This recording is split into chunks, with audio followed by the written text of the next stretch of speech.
Aïe, aïe, aïe. Ils vont nous refaire le coup.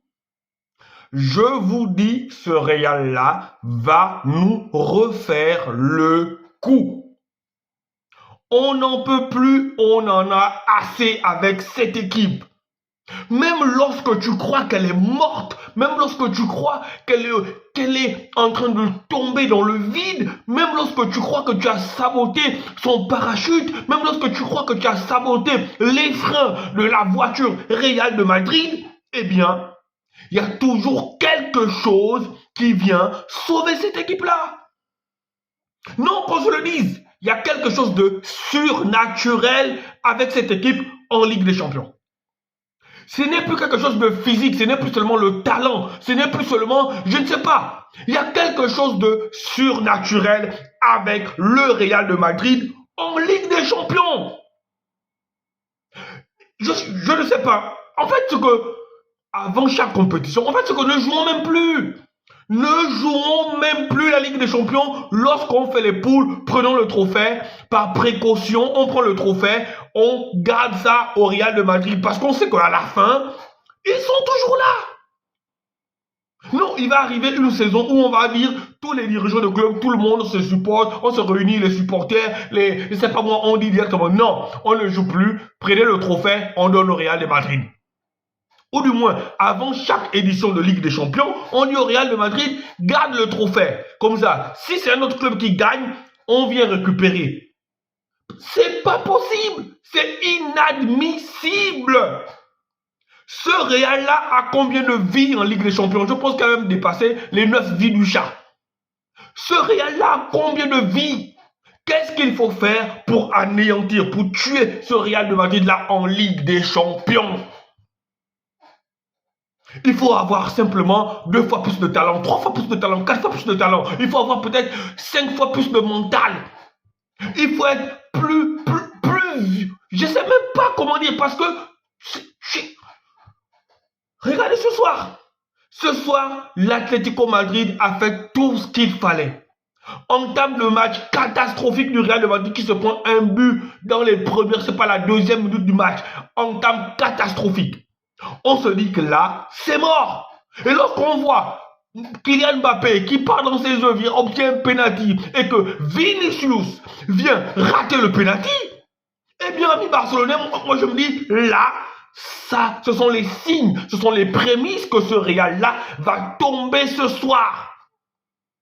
Va tomber ce soir. Et dans le match, c'était du mano à mano, c'était serré. Serré, les amis, c'était serré. Et comme toujours, lorsque c'est serré, comme toujours, lorsque les deux équipes se connaissent parfaitement, eh bien, le plus souvent, la pièce retombe du côté du Real de Madrid. Le Real de Madrid aime ce genre de matchs-là qui sont serrés. Le Real de Madrid aime ce genre de matchs-là qui sont indécis. Parce que eux, ils ont le mental. Eux, ils ont le logiciel. Eux, ils ont la notice. Eux, ils savent comment gagner ce genre de match-là, les amis. Amis barcelonais, c'est dur d'éliminer cette équipe-là en Ligue des Champions. Et la séance de tir au but surréaliste, les gars. Surréaliste.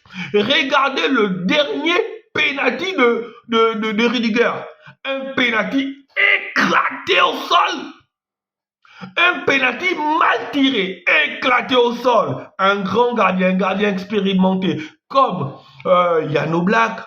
La main n'est pas assez ferme. Il touche, ça va sur le poteau, ça rentre. Alors que quand c'était le côté de Real, Llorente frappe, ça va sur la barre, ça revient, ça ne frappe pas le dos de Courtois pour rentrer.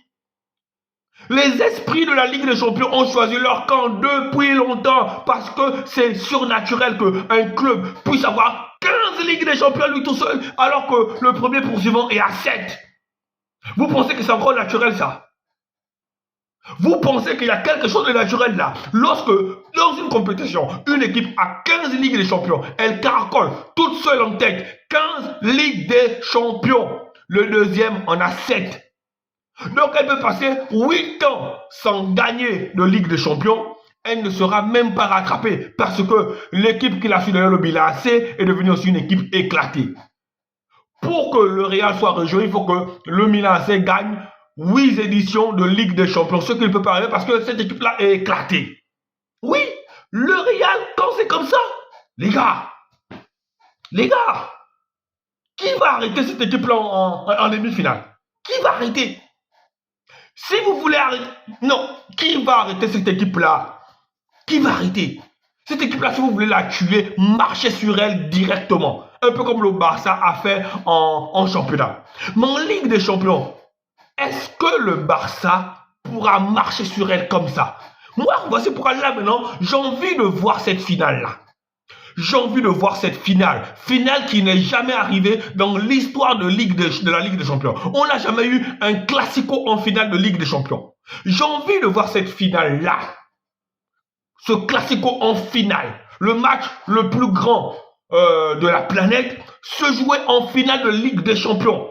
Barça-Real. J'ai envie de voir ce match-là. J'ai envie de voir cette opposition-là. J'ai envie de voir ce que va donner cette opposition-là en finale de Ligue des Champions. J'ai envie de voir parce que si sa compétition, le Real de Madrid va marcher sur le FC Barcelone, ou j'ai envie de voir parce que cette saison, le Barça a pris l'ascendant psychologique sur le Real de Madrid, le Barça marchera sur ce Real de Madrid-là, les amis. Le Real est éternel. Le Real est éternel. Le Real, c'est l'équipe de Ligue des Champions. La Ligue des Champions, c'est sa compétition. C'est la compétition qu'elle sait. Mendy, match catastrophique de Mendy. Match catastrophique de Mendy. Et lorsque, il s'appelle comment, Camavinga rentre au milieu de terrain, lorsque Ancelotti réajuste, Valverde et Camavinga au milieu de terrain, les gars, vous avez vu comment le match est devenu fluide. Ils étaient en mode guerrier. Il s'appelle comment? Jude Bellingham en mode guerrier. Même Mbappé était en mode guerrier. Malgré qu'il n'a pas marqué, il était en mode guerrier. Repris défensif de ouf, de malade, les gars. Ce Real-là, il faudra se lever tôt pour l'éliminer. Ce Real-là, c'est le genre de Real qu'on dit, vous savez bien le proverbe, il ne faut pas vendre la peau de l'ours avant de l'avoir tué. Et je pense que le Real, c'est l'ours.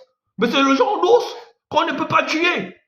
C'est le genre d'ours qu'on ne peut pas tuer, ce Real-là. Amis barcelonais, le Real, encore une fois, a gâché une autre soirée. Voilà, on se disait qu'on allait être débarrassé de cette équipe-là. Mais, malheureusement, ce n'est pas le cas. Allez, notre équipe est toujours en liste. Le Real est toujours en liste. Eh bien, on a de quoi se consoler. Et peut-être qu'on va les écraser en finale. Ciao, ciao.